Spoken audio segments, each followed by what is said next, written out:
who are just joining us, if you are a member of the press, we will have a chance to ask questions at the end. We'll have about 15 to 20 minutes. You are welcome to type your question into the chat, and I'll ask that on behalf of you. And if you don't mind, yes, you can go ahead and do that, Johnny. I'll let you do that. And if you don't mind putting a directing who you'd like to answer the question, that would be fantastic, and we will get underway. So welcome everybody to our Telepresser today, celebrating the release of the 2023 economic study, A Decade of Opportunity, how the designation of the Organ Mountains Desert Peaks National Monument is boosting Southern New Mexico's economy. I'm Carrie Hamblen, and I'm the CEO and president of the Las Cruces Green Chamber of Commerce. I'm going to serve as your moderator today, and from here on out, you may hear many of us shorten the title of the monument to OMDP. We're doing that just so we could use our time effectively. If we all say Organ Mountains Desert Peaks every time we reference the monument, we may go into at least 3 o'clock this afternoon. So we'll use OMDP just for reference. And so I'm going to go through a quick rundown of the next hour so you know what to expect. As you know, we're recording this meeting to share later with other people who could not attend at this time. And we have a great lineup of folks that have been instrumental in the success of our monument and the national recognition that it has received. In just a moment, we'll have Michael Verdone, who is the author of the report through BBC Research. We also have with us Melanie Barnes, who is the New Mexico State Director of the Bureau of Land Management. We also have some elected officials and some outdoor rec folks who will be taking a few minutes of their time to share their stories and information. And again, a reminder, we will take questions at the end from reporters. When you ask your question, if you will, please enter it in the chat and also say who you'd like to answer that question. So for over 10 years, prior to the designation of OMDP in 2014, there was a number of groups building support through the area to protect the almost 500,000 acres of important ecosystems, wildlife, plant life, historical sites, areas of cultural importance to our tribal communities, and the opportunities for hunting. To complement these very important efforts, we felt it was important to demonstrate that designating a new national monument would catalyze new economic activity and create new jobs in local communities. And so the Las Cruces Green Chamber of Commerce commissioned a nonpartisan economic impact study that showed spending by out-of-town visitors to the monument would result in over $7.4 million annually of economic activity in local communities and over $500,000 in state and local tax payments. Now, our efforts were a success. On May 21st of 2014, President Obama designated the Organ Mountains Desert Peaks National Monument at a signing ceremony at the Department of Interior in Washington, D.C. And so since the designation of OMDP, the residents of Las Cruces and the surrounding areas have been incredible advocates for our monuments. Businesses have also been superbly creative in developing OMDP products and services.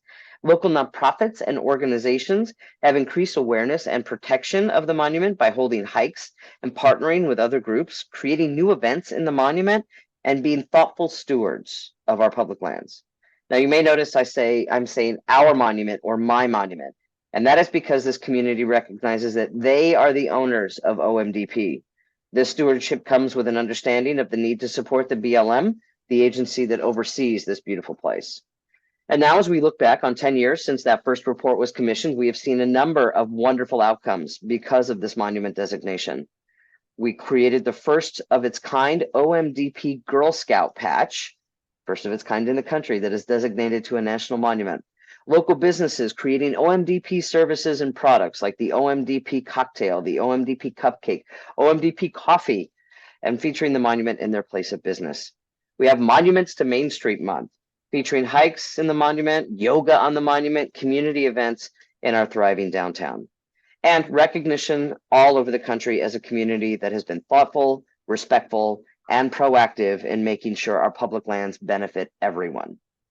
The Las Cruces Green Chamber of Commerce created a marketing toolkit helping businesses and communities all over the country cross-brand their public lands into their businesses, creating stories and experiences for visitors to take back home.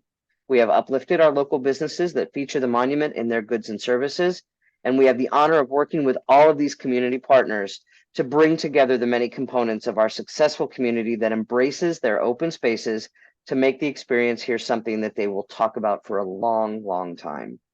And so with that, I'd like to introduce Michael Verdone, who is the author of the report that we are releasing today, representing BBC Research, who also completed the initial economic impact study in 2013. Michael, the floor is yours. You've got about 10 minutes, sir. I have a feeling that you're going to be very quick and efficient, and it's very lovely to see you. Thank you for being here today. Great. Thank you so much, Carrie. Oh, actually, can you enable my screen sharing, please?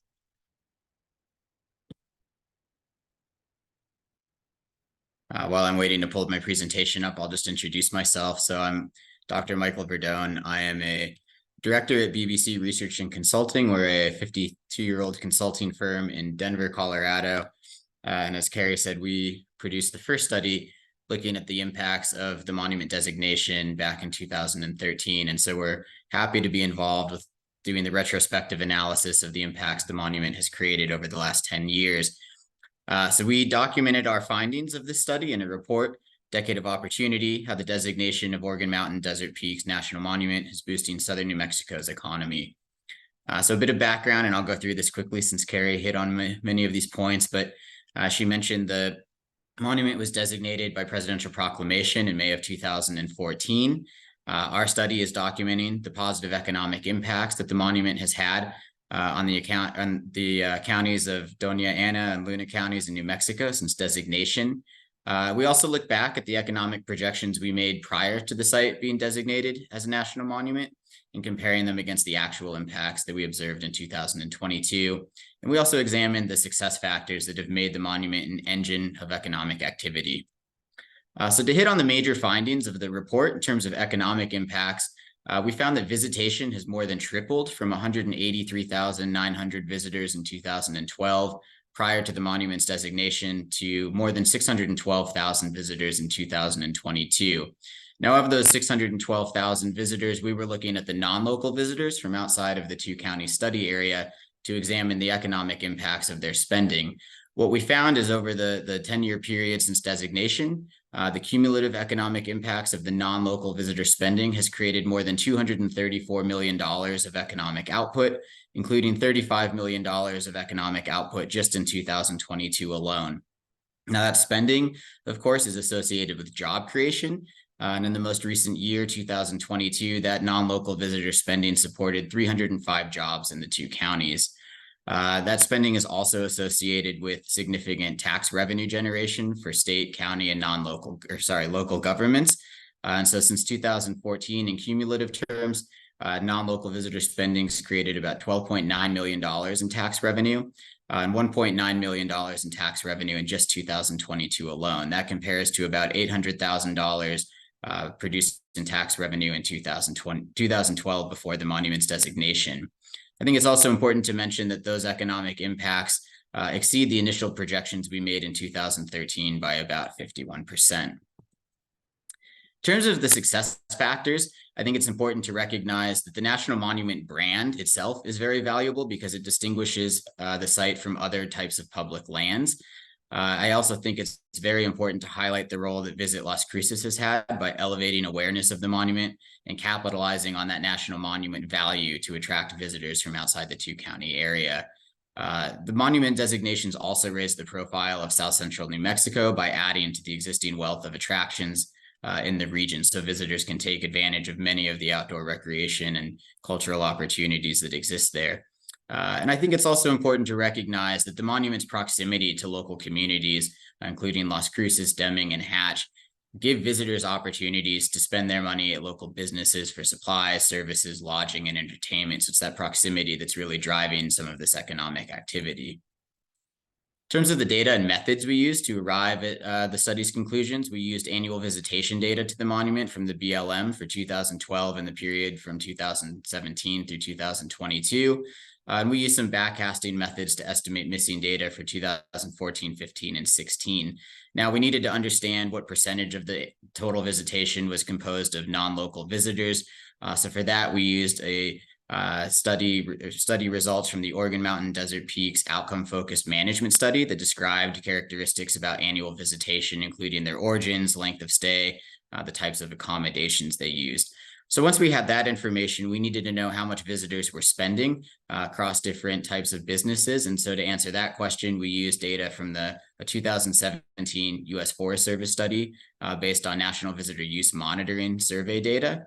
And then finally, to look at these expenditures from the monument itself, we looked at the Oregon Mountain Desert Peaks Annual Managers Report from 2014 through 2022, and that gave us information about the budget to manage the site, as well as the number of grazing allotments that are available for ranchers.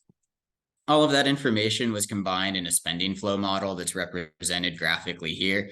So you can see we took the various spending information and then we allocated the spending across the different economic sectors: lodging, restaurants, groceries, et cetera, and including operations of the monument and the grazing allotments as well. I think it's important to note here that the operation budget for the site has increased significantly since it was designated in 2014.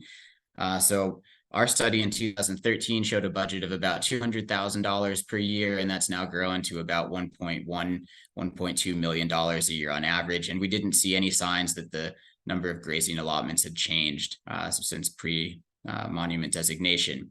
All of that information then is put into the in-plan economic model, which is a model that was created for the U.S. Forest Service to examine economic impacts of changes on public land management.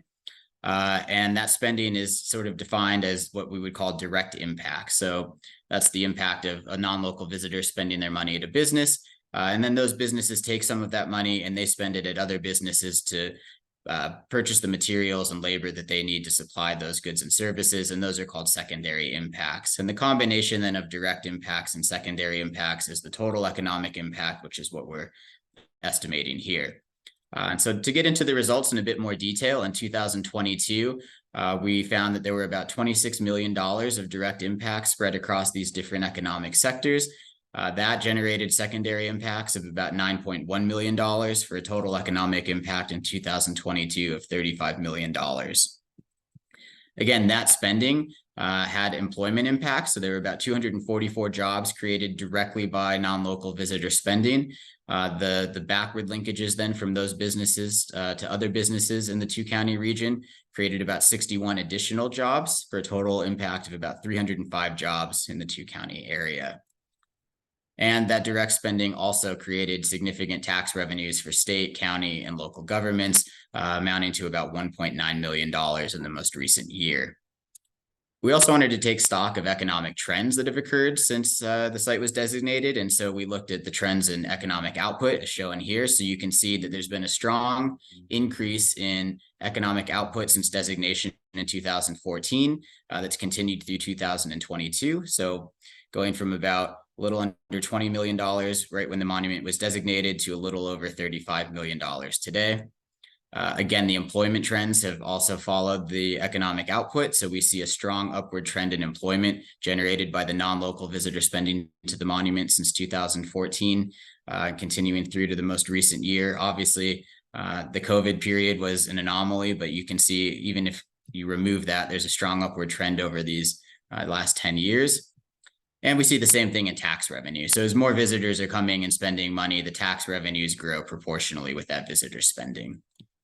And then finally, I just want to highlight again that the economic impacts of the monument are much larger than what we had originally anticipated. So we're looking here at the predicted impacts back when we did our study in 2013, and we can see that we predicted there'd be about $23 million of total impact from non-local visitor spending, and that compares to what we actually observed in 2022, which is about $35 million of economic impact. And I think it's important to emphasize that the bottom line figures here, the 23 million and the 35 million, are in 2023 dollars. So they're comparable, and there's no bias introduced by inflation.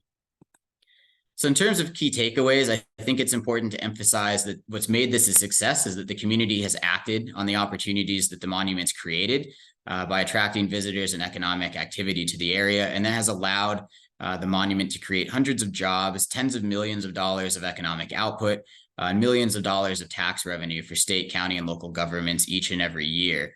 The trends show that the positive impacts created by the monument will continue to grow into the future. And I think that emphasizes the importance of community members and decision makers continuing to promote and support the monument so that those positive impacts can continue to occur in the regional economy, but that also the monument is able to continue benefiting residents' physical and emotional well-being.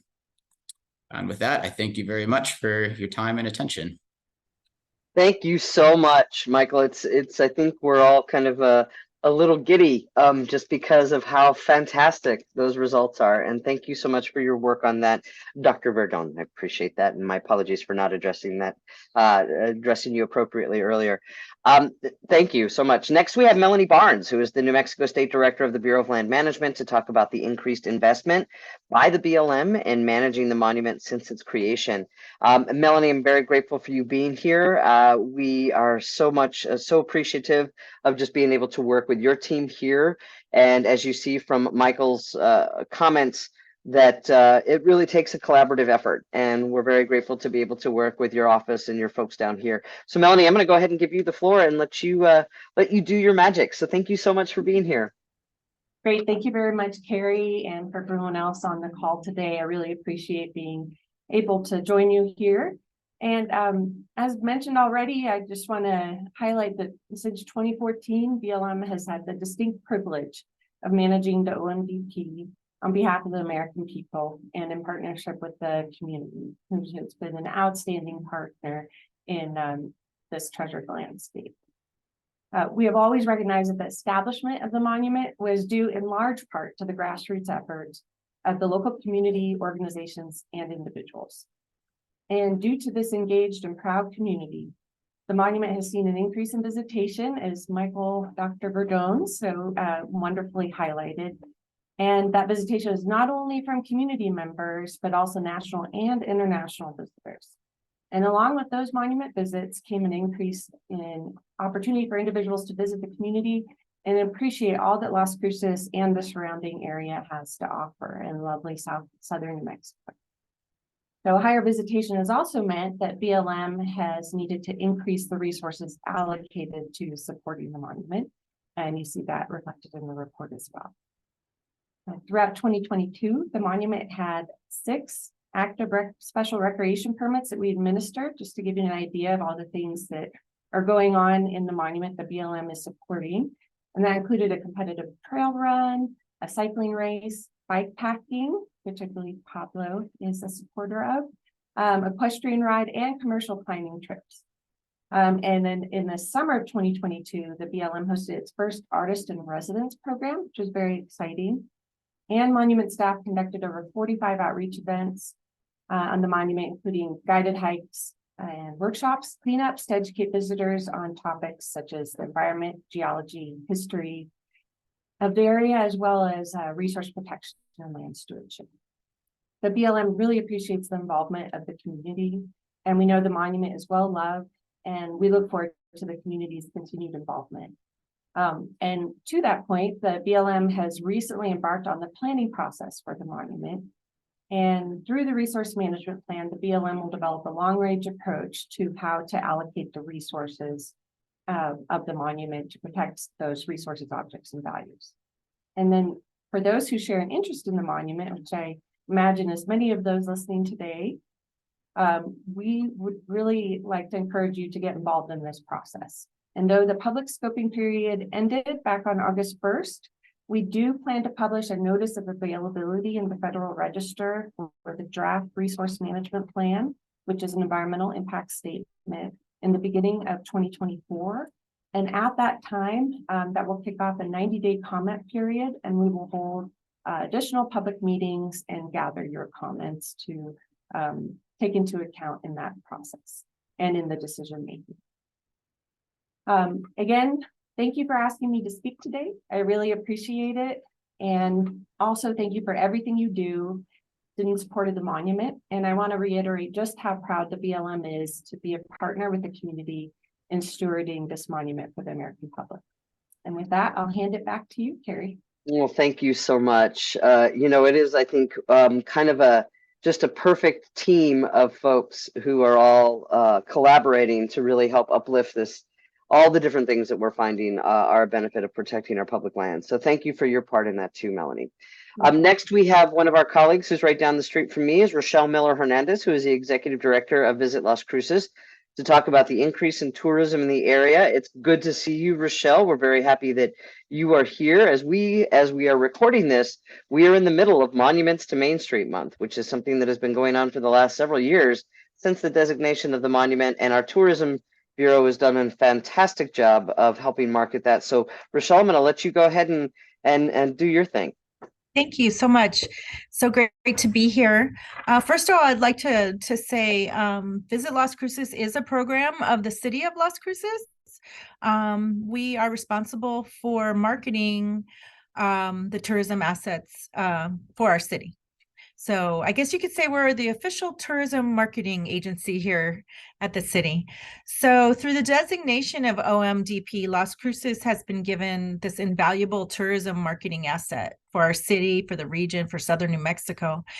And immediately seeing the potential for economic growth, Visit Las Cruces worked hand in hand with our other stakeholders and our community leaders, which at the time, I believe Senator Steinborn was on our council, Nathan Smalls, Carrie, you of course were a key partner through the chamber and Green Chamber and so forth. Many community partners came together.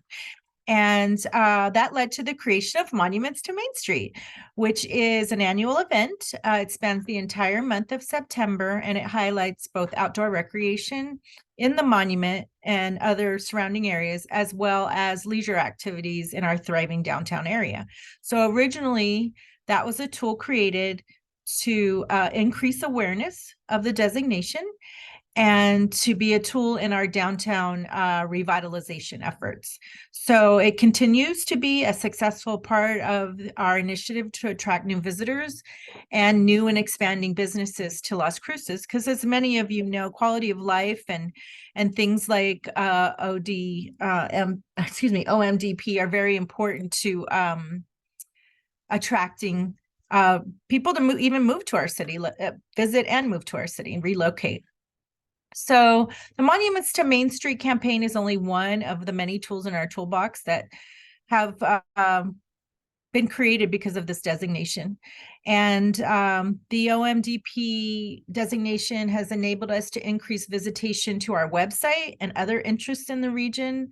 The Visit Las Cruces outdoor recreation webpage consistently ranks in our top 5 most visited. The monument has been a vital asset in the creation of our social media content, billboards, TV ads, search engine optimization tools, itineraries. It's been instrumental in our successful efforts to attract travel writers, travel bloggers, social media influencers who come out primarily often to enjoy the monument. And then in turn, highlight our businesses, our restaurants, everything else that you can do here in our city, our hotels, our different types of lodging. And scenic photo posts of the monument have 3 times the engagement rate over those that are showcasing things like shopping, events, and cuisine. So the impact there is amazing. The other thing is because of the impact of the monument and the outdoor recreation opportunities were recognized very early on, the city of Las Cruces passed a resolution acknowledging its importance, and Visit Las Cruces created a position dedicated to its promotion. Hillary Dutcher, our destination experience manager, has created strong partnerships among many of the stakeholders in the area. She's collaborating efforts with our industry partners. A successful marketing tool resulting from this, generated from this collaboration, is the Las Cruces Gravel Adventure Guide, which highlights over 250 miles of trails, as well as other outdoor attractions, restaurants, and resources. Yes, thank you, Carrie. And this poster behind me is also from that. So it highlights not only the monument, but other attractions, restaurants, and businesses that these travelers are interested in seeing when they come to our area. And we've actually had visitors that just have come because of this gravel guide that highlights our monument. And the monument, of course, is a huge part of this guide. In addition to tracking visitation to the monument, we're able to track where visitors are coming from, where they're going after visiting the monument, and that enables us to fine-tune our marketing efforts. For example, we know that we've had visitors from across the country, every state has visited the monument. We're working on the international visitation right now. And other interesting data shows that a large percentage of these visitors after going to the monument then go to restaurants and shopping and breweries in particular. You know, you need to wind down after that hike. And that enables us also to target where we want our marketing to go. Another interesting fact is that I was looking at here earlier was the top states. So when we're fine tuning where we should spend our marketing dollars, because as you know, they're limited to some extent, or lots of extents actually. We know Texas, California, and Arizona are three of our top states that come to visit the monument. And that enables us to market to those particular drive markets, spend a little more dollars there because we know they're coming from there. And the other important thing I'd like to point out is what we've noticed is while visitation to the monument has continued to rise, an interesting fact that we just uncovered, and I'm sure it was mentioned previously, is the visitation from households with incomes of $25,000 or less is increasing at a faster rate, which is amazing. It goes to show that our combined efforts as partners here today are making amazing impacts to the community, to the area, equity for access to the monument. So Visit Las Cruces, the city of Las Cruces is very proud to be part of this. And thank you so much for inviting us today. Thank you, Rochelle. So glad that we've got such incredible results in just this collaboration. You had mentioned about people moving, about businesses moving here. I do want to go ahead and point out that in the chat, or if you're watching this, you can go to locallascruces.com and then look at the OMDP tab, and you will see the business report that has just been released that we're talking about today. But also you'll see profiles of many businesses, and one of those is Virgin Galactic, which they are big supporters of the National Monument and bring their folks out into it as a regular basis. And they're moving about 300 employees total to the southern New Mexico area. So we're very grateful to be able to have their testimonial, but you'll see a bunch of different businesses. As I see Mike Cook frantically typing, just to let you know, Mike, that this will be recorded and we can go ahead and share that with you as well. So we have now Mayor Slim James Whitlock, who is the mayor of Hatch. And Hatch, we all know Hatch is the village that is internationally and nationally known for its amazing green chili, but it's also a vital part of our community and the success of OMDP. So Mayor Slim Whitlock, we are glad that you are here with us. You're welcome to go ahead and do your thing, sir. Well, thank you for having me. I hope I do a good job with this. As you all know, Hatch is well known for its world famous green chili. But we are also beginning to be a destination for outdoor recreation.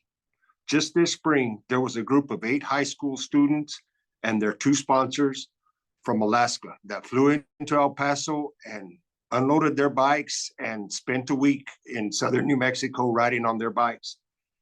And they spent one night at our community center and spent the whole following day up in the Oregon Peaks. And it was amazing to talk to them, to talk to their sponsors about their opportunity to see a whole different ecosystem than they're used to. It was really amazing. But I think this Desert Peaks, along with the Rio Grande Trail, puts Hatch in a very unique position to take advantage of the economic impact that this could provide for us. I think it will provide for us. We've spent time talking with Patrick Nolan from the Friends of the Oregon Peaks, with BLM about how to get a trail system up in this part of Desert Peaks. How it's full of challenges, environmental impact studies and all that, but it's doable. We've got a overnight campground we're going to start construction on soon.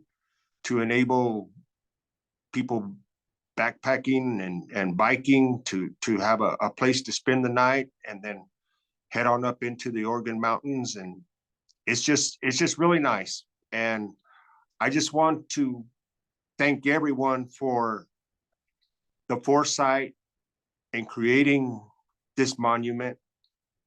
It gives me great comfort to know that my children and my grandchildren will be able to teach their children and grandchildren the same lessons that my parents and grandparents taught me in this very area.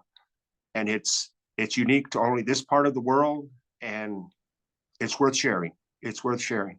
And I think we can all get together and we can make this a destination, not only for every state in our country, but for countries all around the world.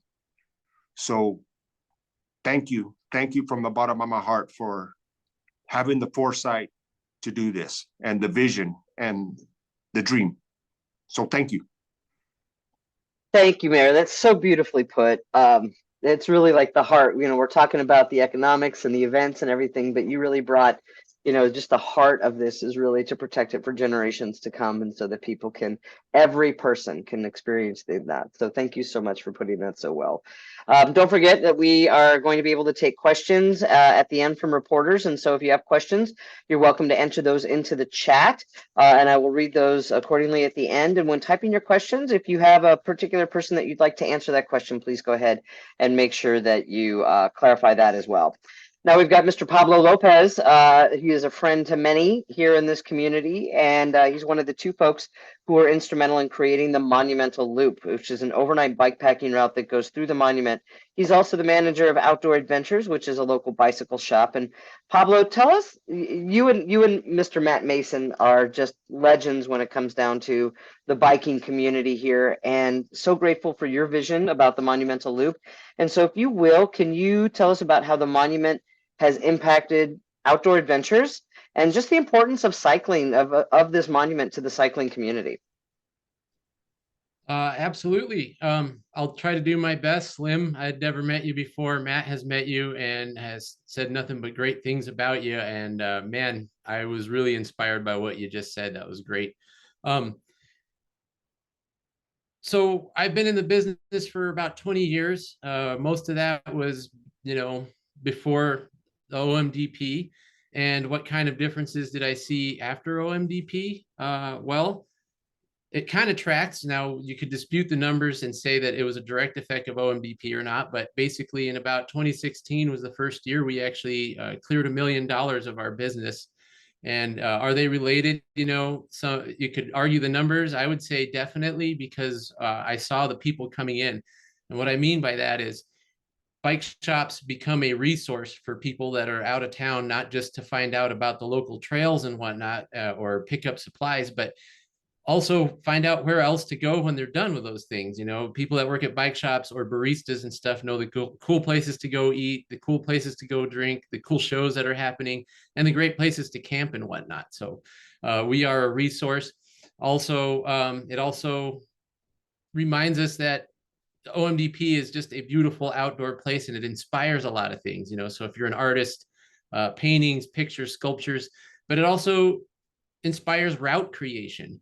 And creating a route such as the Monumental Loop also created opportunity for some of those numbers we saw for monies to be made and for visitors to come, but also for collaborations between locals, local businesses, and other city governments and whatnot, like creating this gravel guidebook.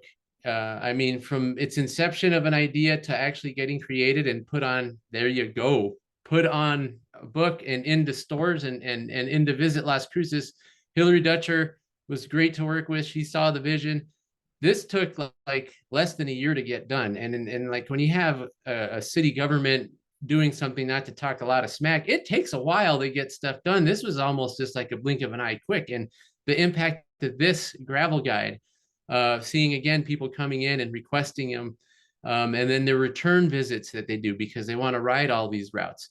Again, this was an inspiration just from having OMDP create the Monumental Loop as a fossil fuel free way to explore our area too, is just an incredible thing to say.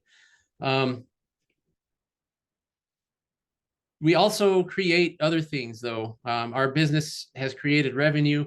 We've also created some jobs, extra people working at the shop, but we also create events. So the Danger Bird, which is our yearly bike packing event. We talked about the runs that are happening here in town, the Horny Toad Hustle, the local mountain bike race, but also the weekly events. There's a Tuesday night ride that happens in the Donianas. It's free. It's been going on for like 20 years, but it's grown ever since OMDP.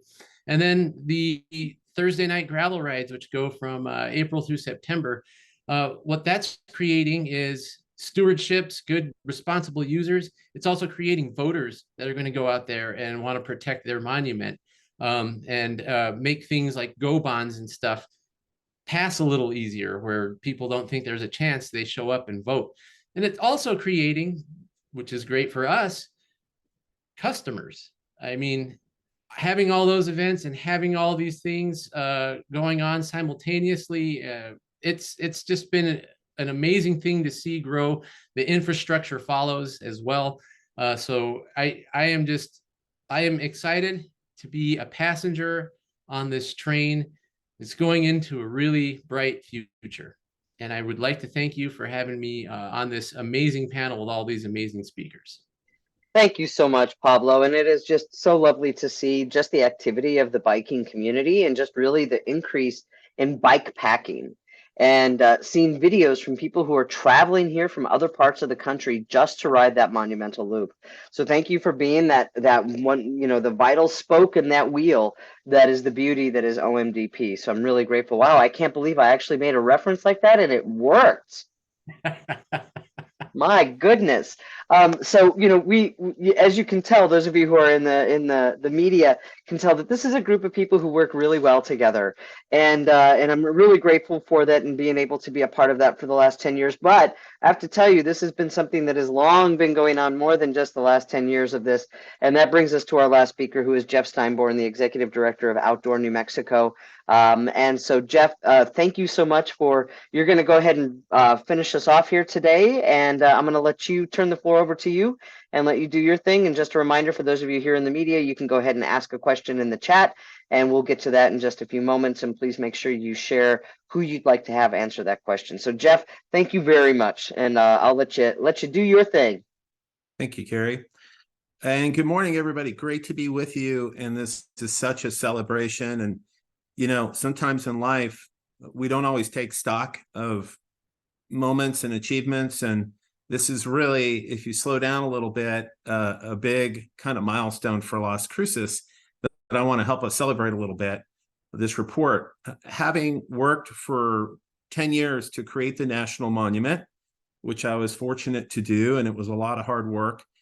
This report is really a full circle moment for the community, because it shows that everything we hoped would happen, all of our dreams have come true and then some. And we have the data to show it, and not just for the economics, but for greater conservation. These were lands that, the BLM has a big mission here in the state, and we had and have nationally significant lands in Doñana County in history.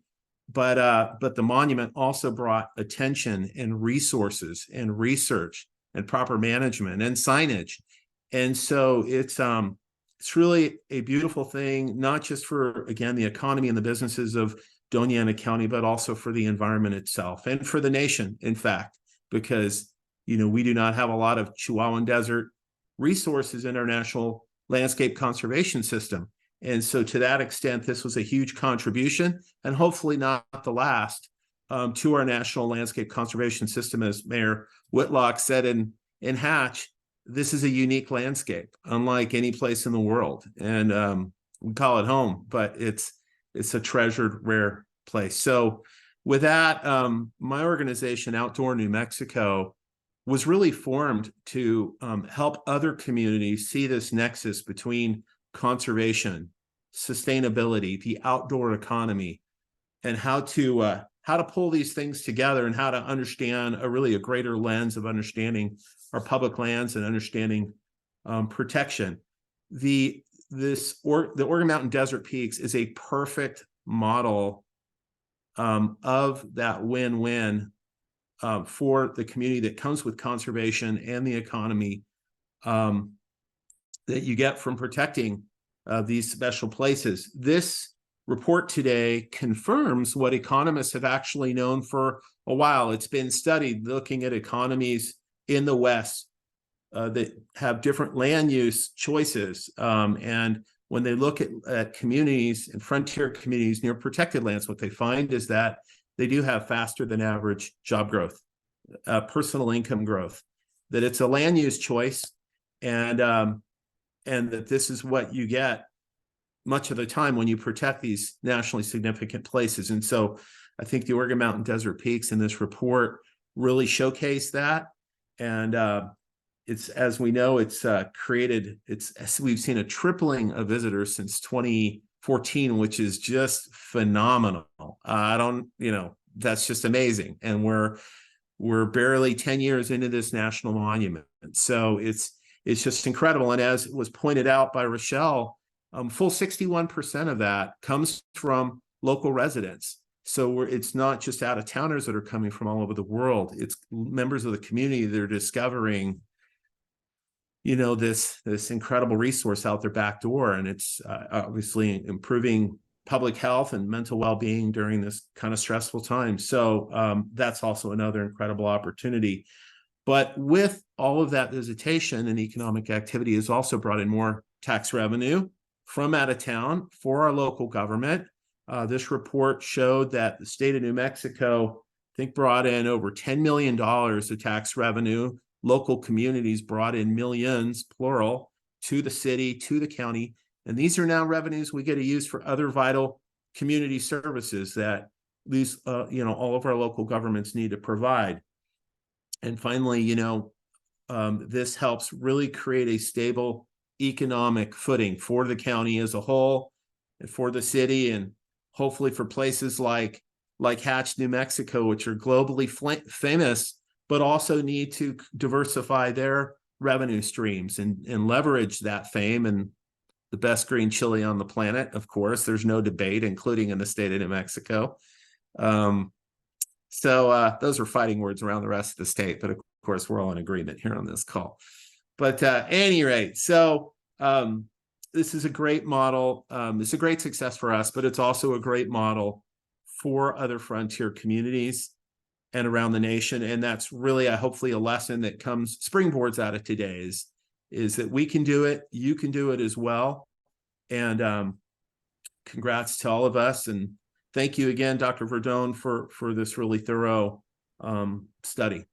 We appreciate it. Thank you, Carrie. Thank you so much, Jeff. It is really, I think I also second your sentiment about just working with such an incredible group of people, and not just locally, but statewide and also nationally, and really showing that as an example of a community that works together to uplift their public spaces and protect them for generations to come so that every single person can enjoy those.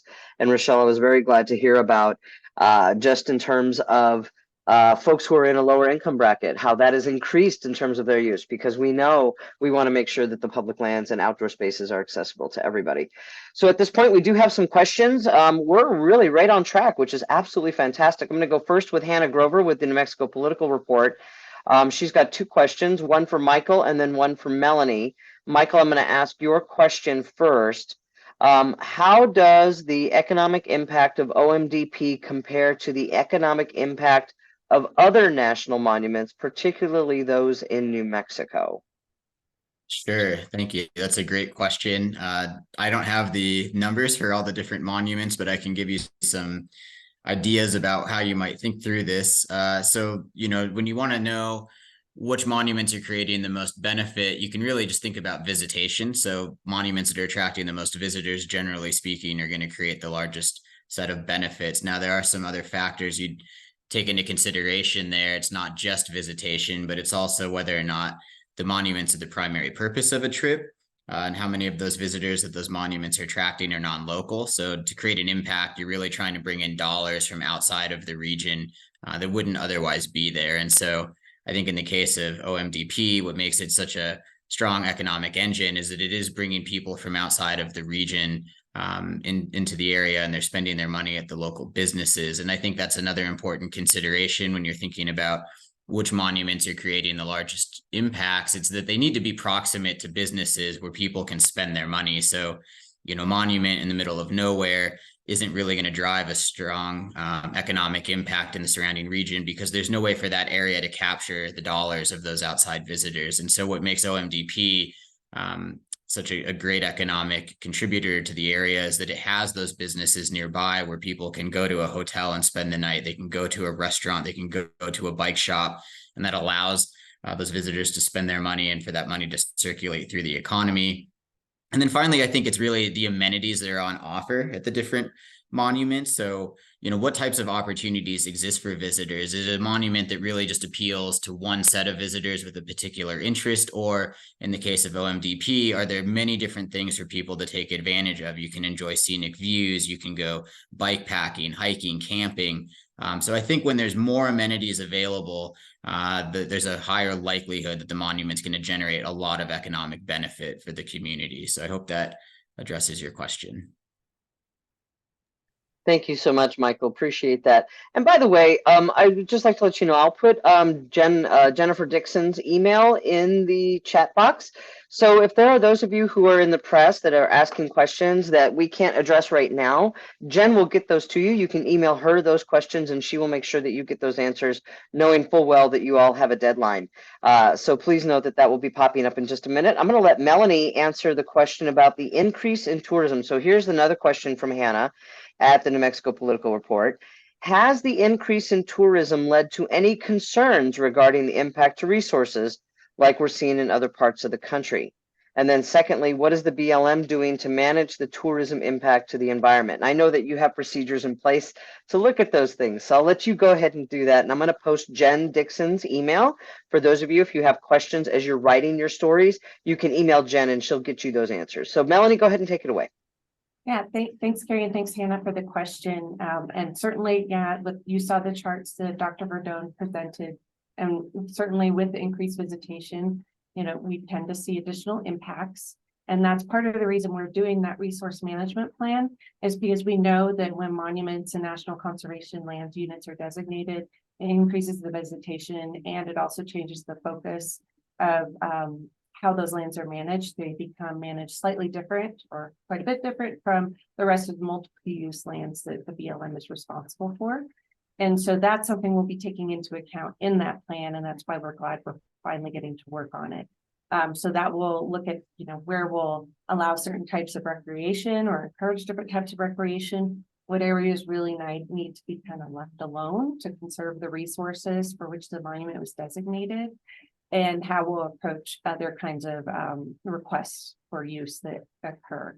And so particularly like those special recreation permits, if it's a large event, that can be a fairly significant impact that we want to take into account. So that's how we're looking at it. And, in the meantime, we continue to seek creative ways to resource the monument and work on protecting the resources that people are going out there to enjoy. Thanks. Thank you so much. And I think, Rochelle, you wanted to add to that, because we do talk about being thoughtful stewards and making sure that we take care of our public lands. So Rochelle, if you'll springboard off of what Melanie was saying. Sure. So one thing to note, we do here at Visit Las Cruces and throughout the city, we do understand the importance of taking care of our monuments. So in all our marketing, our social media posts, we've actually done some videos, and we promote the Leave No Trace principles to not only remind visitors of that responsibility, but also educate our local community, people that are just really exploring and learning about the outdoor recreation opportunities here, and how important it is to care for our monuments. So it's important to us as well to work hand in hand on that effort. Thank you so much, Rochelle. And just Johnny from KRWG had asked about a link to the full report, the OMDP economic study that has been posted in the chat. But I'll also remind you all about that at the end. We do have another question from Kathy Cook with the Albuquerque Journal. I do just want to let Steve know that we're going to follow up on your question. There's some information that we want to find out. And so Melanie is aware of that. And so that question will be followed up later on today. But Kathy Cook with the Albuquerque Journal, thank you for joining us, Kathy. You have a question for Michael. Which types of businesses or industries are benefiting most from OMDP? Sure, great question. So, this is primarily a tourism type impact. So the types of industries that you're going to see impacted are going to be generally tourism facing. So that's hotels, motels, campgrounds, possibly short-term rentals. Retail businesses will benefit. So those are outfitters, bicycle shops, outdoor retailers that sell backpacks, sleeping bags, things like that. Gas stations would benefit as people fill up their tanks to go drive into the monument. To maybe a lesser extent, some gift shops where people are bringing home some stuff for their friends and family. You'd also expect to see a lot of impacts in restaurants. So both full service restaurants where you can sit down and order a meal, fast food restaurants where people are maybe just grabbing a quick bite after a day of mountain biking, grocery stores potentially if people are loading up to go camping for a couple of days or backpacking. There'd be impacts in transportation services. So, if people are in the community after a long day of hiking and they're going out to a bar, potentially they're getting a Lyft or Uber to get back to their hotel. There'd be some benefits or impacts in property management. So, as people are going to hotels and motels and short-term rentals, there's going to be some building maintenance, landscaping, things like that. You'd also expect to see some impacts in the entertainment industry. So people going to go to performing arts while they're in the area, take advantage of some of the cultural opportunities. And maybe to a lesser extent, you may see some impacts in real estate and construction as people say, maybe this is a great place for me to retire and kind of make my life after I'm done working, or maybe that they just think I'm still in the middle of my working years, but I'd like to relocate here because of all the public land and recreational opportunities. And so, I think you would see these impacts across a variety of sectors, but just to sort of reiterate, primarily focused in tourism facing sectors. Thank you, Michael. Jeff, you wanted to go ahead and add to that. I mean, we all are really good about that because there's so many different components to it. So Jeff, you want to go ahead and add to what Michael was talking about? Thank you, Carrie. Yeah, I do. It's interesting. There's secondary benefits economically of industries that are impacted by having this kind of a magnet to your community. And, I'm also the president of Film Las Cruces. And I can tell you that as basically a beautiful brochure for your community and as filming locations, and as quality of life for crews, when they work a long day, they want to go out and play hard too. And on their downtime, especially when crews are coming from all over. So, we've seen an impact in the Las Cruces film industry, for example. But, we have a custom home builder who's also a great conservationist who builds beautiful high-end homes. And these are multi-million-dollar homes that employ lots of people during the construction. And he actually created a monument book that he gives to customers. So it's just, you see all these secondary benefits of the quality of life of helping to recruit employers that are also worth talking about for sure, beyond just the tourism aspects. So just want to touch on that. Thanks. Thank you, Jeff. Appreciate that. Want to start a statewide campaign of hashtag Did You See That? Because we see a lot of our public spaces in movies and television shows. So it's really lovely. We have an opportunity for one more question or two more questions. If not, we can wrap this up. But if you do have a question, you're welcome to post that in the chat. Please also direct who you'd like to have answer that question. Since we are about 4 minutes out. So I want to go ahead and respect everybody's time. Just for those of you who are local, we are having a reception tonight at the Friends of the Organ Mountains office, where you will also meet several of the businesses that have been very supportive of the National Monument. We have that if you go to locallascruces.com /OMDP, you will also see the business profiles of all these different businesses that have been supported by the monument and support the monument. You'll see the OMDP business report. And you're also welcome, if you have any other questions, you can reach out to me. I've posted that information right now in the chat, so you can go ahead and find all of that there. But also, if you have any other questions, for those of you in the press that may come as you're writing your story, as a former journalist myself, I understand how that goes. You might have a question that pops up later. We're posting Jen Dixon's email in the chat right now. You can go ahead and reach out to her, and she'll make sure that you get those answers in a timely manner, knowing that you are on deadline. So we appreciate your coverage of the story. Thank you all for being here and your questions and the excitement of these monumental outcomes. The folks you heard from today are representative of a much larger group of public officials, local leaders, outdoor and conservation groups in the business community who all appreciate and beloved OMDP. And so thank you all for joining us today. We are very grateful. If you have any other questions, you are certainly welcome to follow us up. At this point, I'm going to go ahead and stop recording and say farewell to everybody. Thank you all for being here, and all of you who are speaking today. It's very lovely to see you, and we're very grateful that you are here and all the efforts that you do to protect our public lands and help uplift them in our communities. So thank you, everybody. Have a great day, and we are officially done.